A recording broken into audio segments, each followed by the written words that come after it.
Hello everyone, कैसे हो सब लोग। मैं संदीप गुप्ता और आप सब लोगों का स्वागत करता हूं क्लासेस 24/7 में। आज जो हम क्लास स्टार्ट करने जा रहे हैं वो वर्कशॉप टेक्नोलॉजी की सीरीज़ में 4th क्लास है। और आज जो हम बात करेंगे वो बात करेंगे आर्क वेल्डिंग की, कि आर्क वेल्डिंग या इलेक्ट्रिक आर्क वेल्डिंग क्या होती है, कैसे वर्क करती है, क्या क्या इक्विपमेंट उसमें हम यूज़ करते हैं, इन सब चीज़ों के बारे में आज हम जानेंगे। तो स्टार्ट करते हैं क्लास। तो electric arc welding.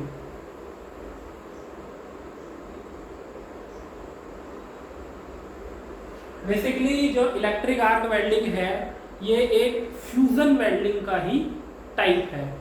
Fusion welding का टाइप है। इसके अंदर हम क्या करते हैं, मेटल को फ्यूज करते हैं। किसकी हेल्प से? इलेक्ट्रिक आर्क की हेल्प से, इलेक्ट्रिक करंट की हेल्प से। इलेक्ट्रिक करंट की वजह से इलेक्ट्रिक आर्क जनरेट होगा और इलेक्ट्रिक आर्क से क्या होगा, मेटल फ्यूज होगा, यानी कि मेटल मोल्टन स्टेज में जाएगा। मेटल जो है आपका मेल्ट होगा और फिर जब वो ठंडा हो जाएगा तो क्या हो जाएगा, मेटल आपका जॉइंट हो जाएगा, वहीं पे उसका जॉइंट बन जाएगा। तो स्टार्ट करते हैं।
ये इलेक्ट्रिक आर्क वेल्डिंग का जो है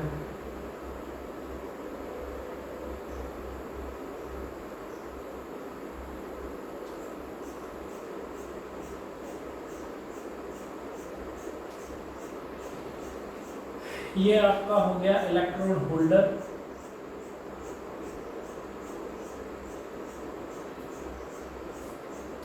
ये आपका हो गया इलेक्ट्रोड।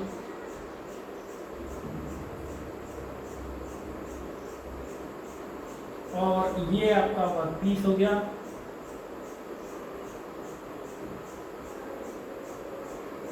ये आपकी आर्क हो गई। ये आपका क्लैंप हो गया। ठीक है, तो कुछ इस तरीके का अरेंजमेंट आर्क वेल्डिंग के अंदर रहता है। इसमें क्या करते हैं, यहां से हमने पावर सप्लाई दी। आपकी क्या जरूरत होती है, बेसिकली वेल्डिंग मशीन होती है। वेल्डिंग मशीन में आपके 2 केबल निकले होते हैं।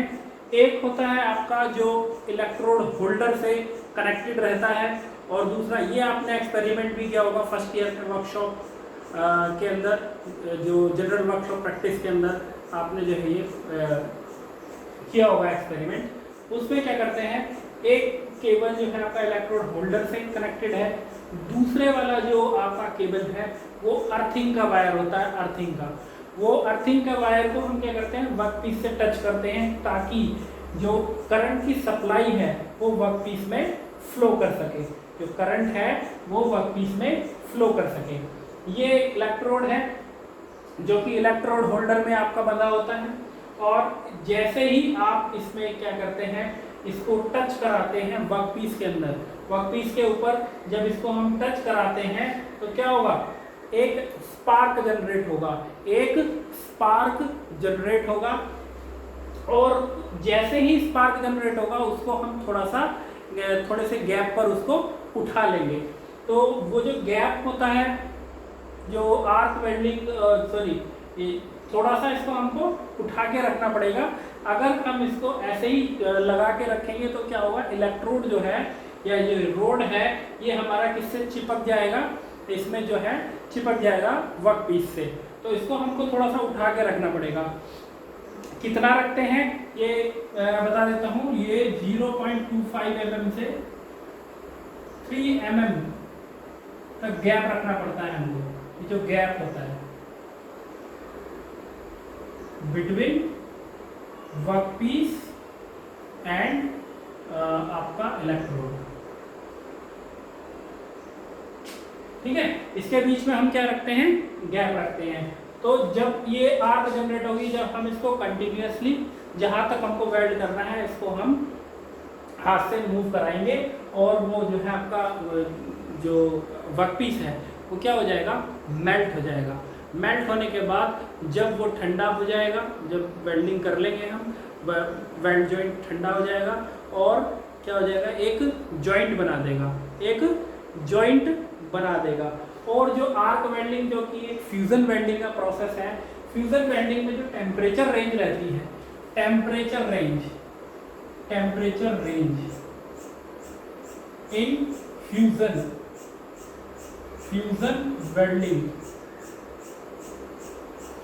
कितनी रहती है, 1500 डिग्री सेंटीग्रेड से 5000 डिग्री सेंटीग्रेड के बीच में। तो इस वाली वेल्डिंग में जो हमारी रहती है आर्क वेल्डिंग में टेम्परेचर रेंज वो कितनी रहती है, ये रहती है आपकी 3000 से 4000 डिग्री सेंटीग्रेड के बीच में, ठीक है। तो ये है आपका क्लियर एक तरीके से प्रोसेस है। आपने वेल्डिंग मशीन को ऑन किया, इसमें करंट दिया, आपने एक में आपको इलेक्ट्रोड होल्डर है, होल्डर में आपने इलेक्ट्रोड को बांध दिया, दूसरा अर्थिंग का वायर है, अर्थिंग का वायर हमने टच करा दिया वर्कपीस से। जैसे ही आप इस इलेक्ट्रोड को इसमें टच कराएंगे तो क्या हो जाएगा, एक स्पार्क जनरेट होगा। स्पार्क जनरेट होने के बाद ही हम उसको इतना ऊपर उठा लेंगे और उसको फ्लो कराएंगे और यहाँ पे एक कंटिन्यूस आर्क बनती चली जाएगी और इसी तरीके से वेल्डिंग हम करते चले जाएंगे। अब बात करते हैं कि ये तो हो गया वेल्डिंग प्रोसेस। अब इसको थोड़ा सा लिख लेते हैं, क्या होती है arc welding process. Arc welding क्या होता है, आर्क या electric arc, electric arc welding is that type of fusion welding process in which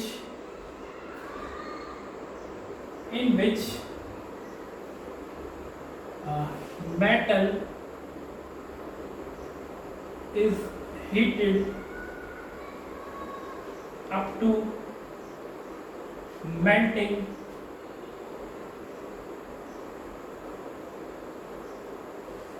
with the help of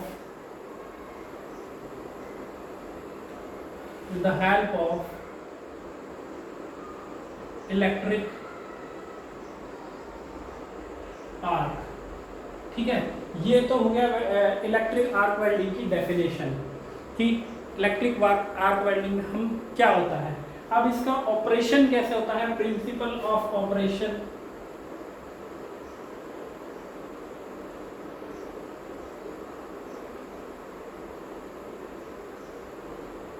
इसको भी हम लिख लेते हैं,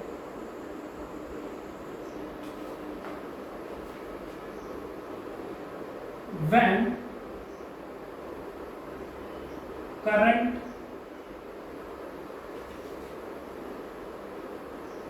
is start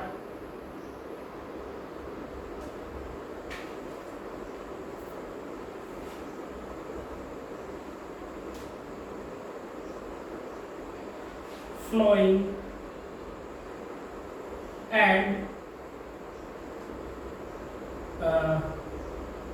touch the electrode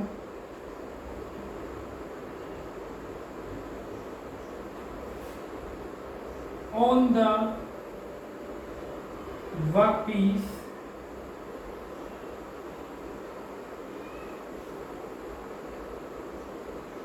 where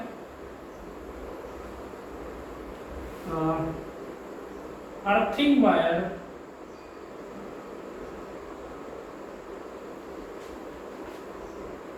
is clamped,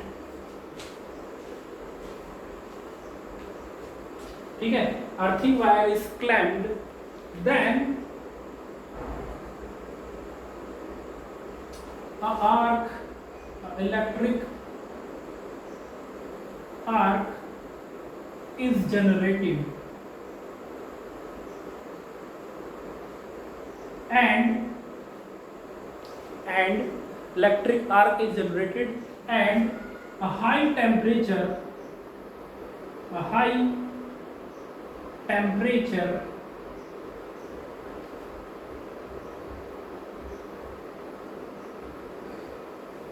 between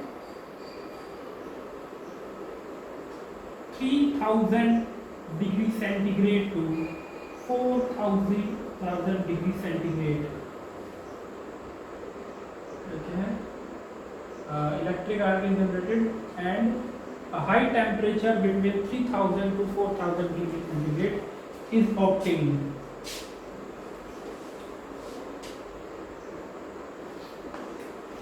ठीक है, इतना हो गया। अब आगे चलते हैं, इसको मैं रफ कर देता हूँ, आप क्या करेंगे वीडियो पॉज करके से लिख लेंगे पहले, फिर यहाँ चलते हैं आगे। ये यहाँ से आगे हम यहाँ लिखूंगा मैं,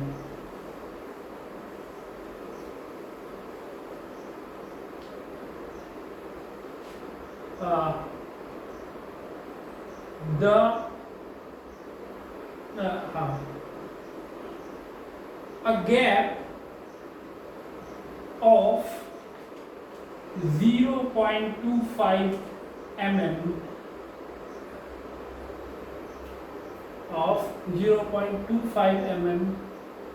to 3 mm is also maintained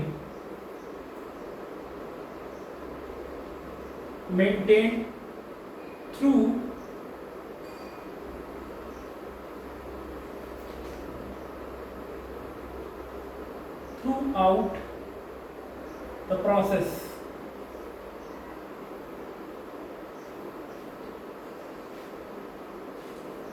due to which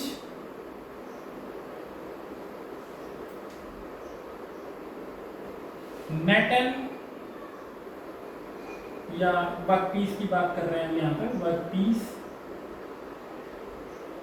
starts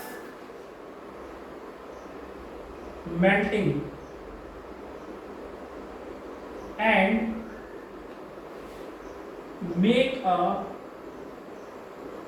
permanent joint on solidifying,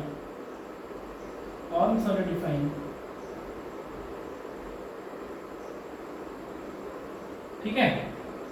तो ये आपका जो है प्रिंसिपल ऑफ ऑपरेशन हो गया है, ये कंप्लीट। जब आप कॉपी में लिखेंगे वहाँ पे पहले यही डायग्राम बनाया जाएगा, डायग्राम बनाने के बाद जब मैंने डेफिनेशन लिखी थी वो लिखेंगे, फिर उसके बाद ये ऑपरेशन जो प्रिंसिपल ऑफ ऑपरेशन है ये लिखेंगे। अब बात करते हैं कि क्या क्या हम इसमें इक्विपमेंट यूज़ करते हैं, क्या क्या हम इसमें इक्विपमेंट यूज़ करते हैं। तो इसको मैं यहाँ से रफ करने वाला हूँ, रफ कर देता हूँ इसको।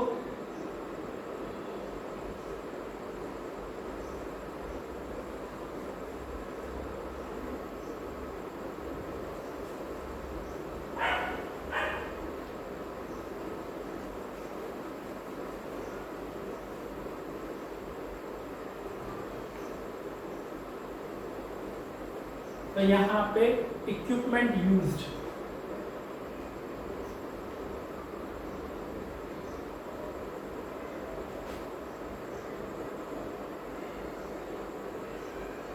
क्या क्या इक्विपमेंट होते हैं?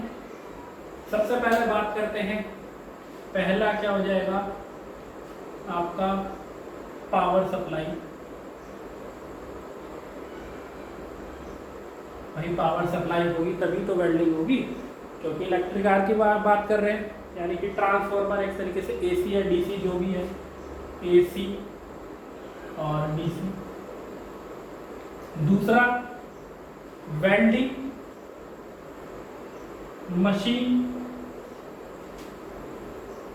दूसरा हो गया वेल्डिंग मशीन। तीसरा क्या हो जाएगा, वेल्डिंग मशीन होने के बाद ये यहाँ पे देख लेते हैं, वेल्डिंग मशीन हो गया, और क्या हो जाएगा इलेक्ट्रोड,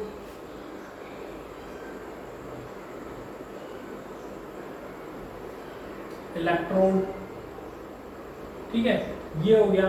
ये तो देखो ये मेन इक्विपमेंट है जो हमें इसे वेल्डिंग करने के लिए चाहिए ही चाहिए, इसके बगैर तो वेल्डिंग होगी ही नहीं, क्योंकि वेल्डिंग मशीन पावर सप्लाई देंगे तभी इसमें करंट फ्लो होगा, तो जब हम इसे इसमें टच कराएंगे तभी स्पार्क जनरेट होगा, तभी आग जनरेट होगी, जब भी टेम्परेचर इंक्रीज होगा, तो इसके बगैर तो वेल्डिंग होगी नहीं। लेकिन इसके अलावा कुछ एसेसरीज हैं, जो इक्विपमेंट एसेसरीज हैं जो सेफ्टी के लिए हम लोग यूज करते हैं, वो क्या करेंगे इक्विपमेंट एसेसरीज लिख देते हैं।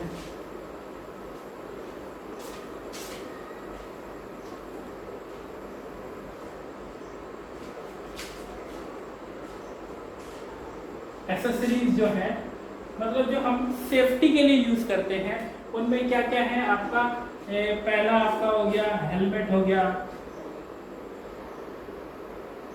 गॉगल्स हो गए,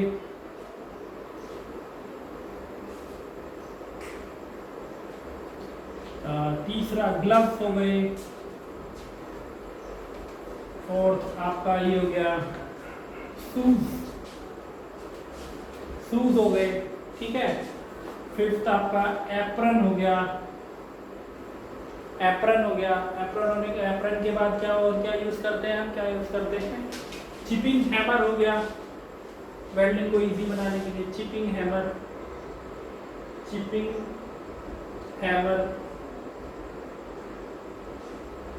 ठीक है, डबल एल है भाई हैमर।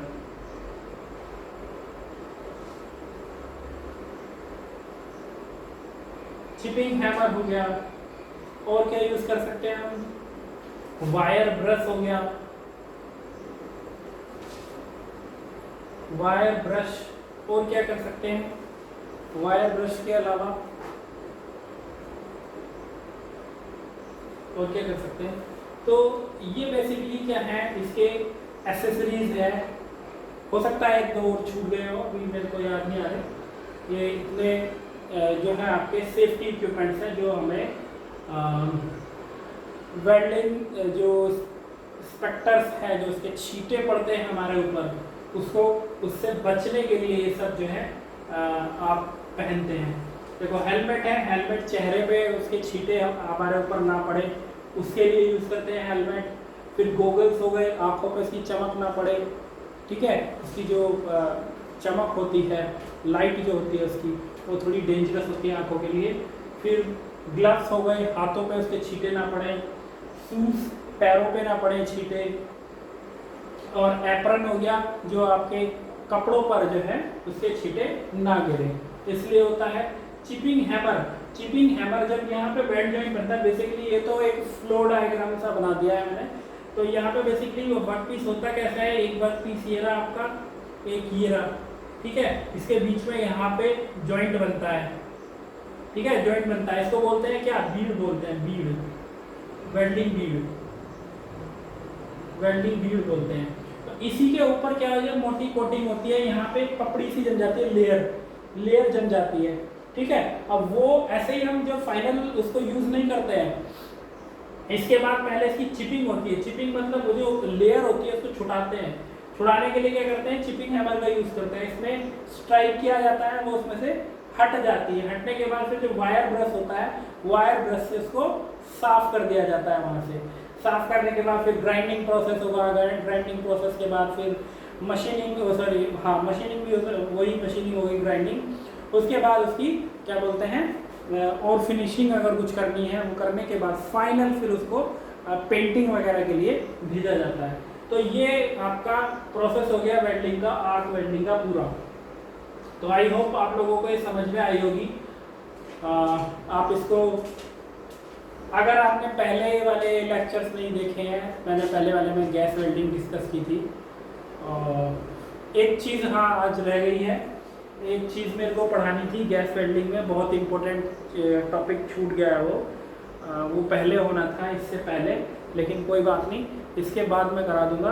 तो उसमें गैस वेल्डिंग फ्लेम्स होती हैं, गैस वेल्डिंग फ्लेम्स कौन सी होती हैं वो, और उसके क्या बोलते हैं, एक गैस वेल्डिंग फ्लेम्स हो गई और टाइप्स हो गए गैस वेल्डिंग के, जो हाई प्रेशर गैस वेल्डिंग और लो प्रेशर गैस वेल्डिंग, वो नेक्स्ट वाले लेक्चर में मैं कराऊंगा। ये मैं सोचना कि बीच में वो छोड़ दिया, वो मेरे से ध्यान से रह गया, मुझे लगा कि मैंने ये जो है सॉरी वो मैंने करा दिया है, तो वो रह गया है, नेक्स्ट वाले लेक्चर में वही कराएंगे। ठीक है, तो चलो तब तक के लिए बाय। अगर आपको वीडियो या लेक्चर जो है अच्छा लगा हो, समझ में आया हो, तो वीडियो को लाइक ज़रूर कर देना, शेयर कर लेना और चैनल को सब्सक्राइब कर लेना, जो आगे आपको नोटिफिकेशन कंटिन्यूस मिलते रहें। Okay bye.